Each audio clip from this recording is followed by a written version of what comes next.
રાધે કૃષ્ણ રાધે કૃષ્ણ રાધે કૃષ્ણ રાધે રાધે કૃષ્ણ રાધે કૃષ્ણ રાધે રાધે રાધે. મિત્રો કેમ છો?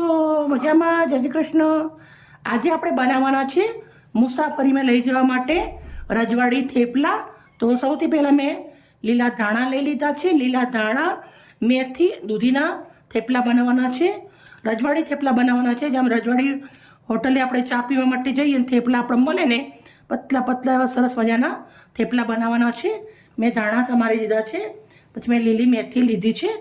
મેં પહેલાં ધોઈ નાખ્યું હતું, પછી બધું સાફ કરી દીધું છે.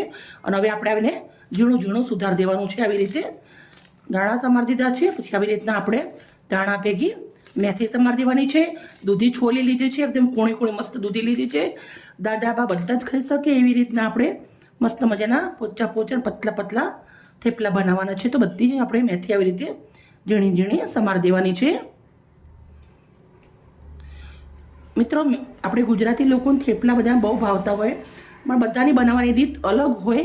આજે ઘણા બધા થેપલા બનાવવાના છે, એટલે હું મારી રીતે બનાવું છું. પ્લીઝ મને લાઈક કરજો વિડીયો સારો લાગે તો. આપણે સૌથી પહેલાં મેથી બધી સમારી દીધી છે, ધાણા મેથી. હવે આપણે આ દૂધી જે છોલી રાખી છે એ છીણી લેવાની છે. આપણે આવી રીતના ભેગી છીણી લેશું. મેથી અને દાણા ભેગી જ આવી રીતના દૂધીને છીણી લેવાની છે.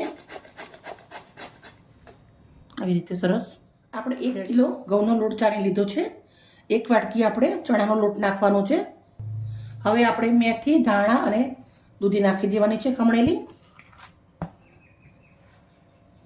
1 મોટી ચમચી ભરી અજમો લીધો છે. હાથથી મચડી દેવાનો છે. લોટ વધારે છે એટલે આપણે અજમો વધારે લીધો છે. ગેસ ના થાય અજમાથી. અડધી ચમચી હિંગ નાખું છું. 1 ચમચી ભરી મીઠું નાખવાનું છે. 1 ચમચી હળદર નાખવાની છે. 2 ચમચી મરચું નાખ્યું છે લાલ. 1 ચમચી ભરીને ધાણા જીરું. 10 નંગ લવિંગિયા મરચાં. 1 ગાંઠ લસણ, 1 ઇંચ આજનો ટુકડો વાટી નાખ્યા છે. અડધી વાટકી એટલું આપણે સિંગ તેલ નાખવાનું છે. મોટી 2 ચમચી એટલું દેશી ઘી નાખવાનું છે. હવે આપણે બધા મસાલા નાખ્યા પછી આવી રીતના હાથેથી મિક્સ કરવાનું છે. મસાલા, મેથી બધું જ આવી રીતના મિક્સ કરી દેશું.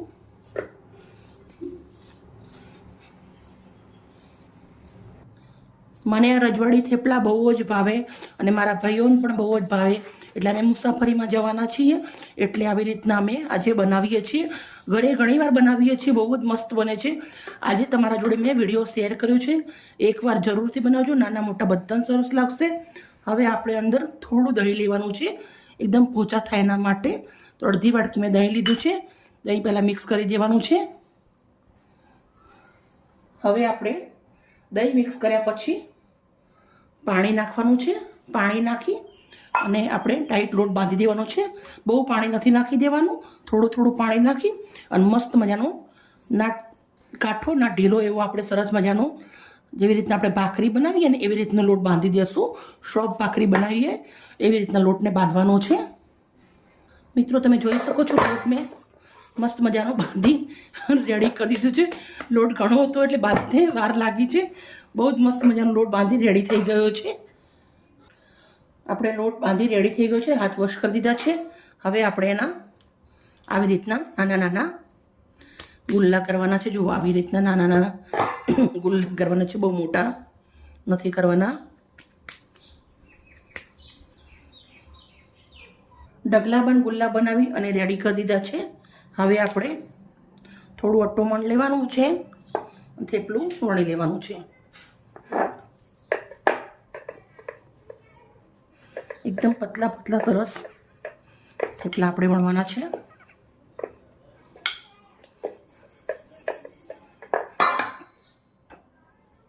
આવી રીતે થોડું અટોમણ લેવાનું.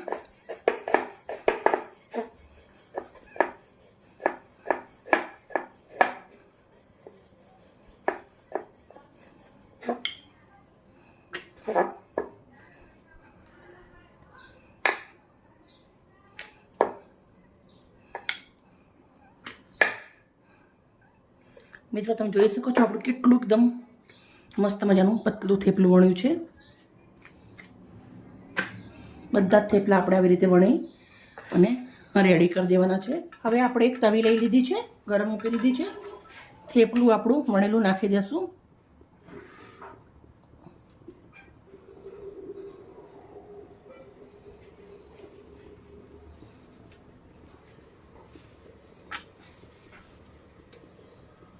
એક બાજુ સરસ શેકાઈ જાય પછી જ આવી રીતના ઉલટાવવાનું, થોડી ડિઝાઇન પડી જાય પછી જ. બીજી બાજુ હવે આપણે પહેલાં આવી રીતના કોટનના કાપડના મદદથી આવી રીતે હું એને દબાવી અને શેકી લઉં છું. પાછું ઉલટાવી દેશું.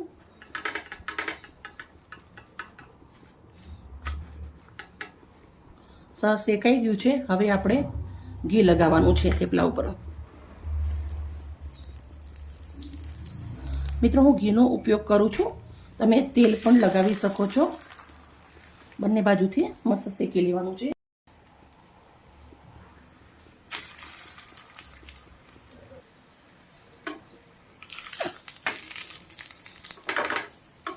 સરસ મજાનું આપણું થેપલું ઘીના અંદર શેકાઈ અને રેડી થઈ ગયું છે. સાઈડમાં મૂકી દઉં છું. બીજું પણ આપણે આવી રીતે શેકી લેવાના છે. સ્ટેપ બાય સ્ટેપ આપણે બધા થેપલા આવી રીતે શેકવાના છે. પહેલું થેપલું હતું એટલે આપણે તવી ઘીવાળી નથી એટલે આપણે કાપડનો ઉપયોગ કર્યો હતો. હવે આપણે તમે જોઈ શકો મસ્ત ડિઝાઇન એની જાતે જ પડી ગઈ છે. બંને બાજુ પહેલાં શેકી લેવાનું, પછી ઘી લગાવવાનું.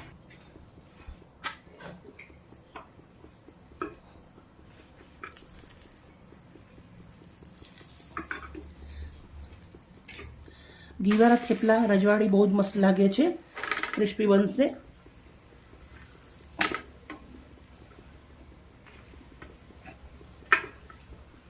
બધા સ્ટેપ બાય સ્ટેપ આવી રીતે શીખી લઈશું.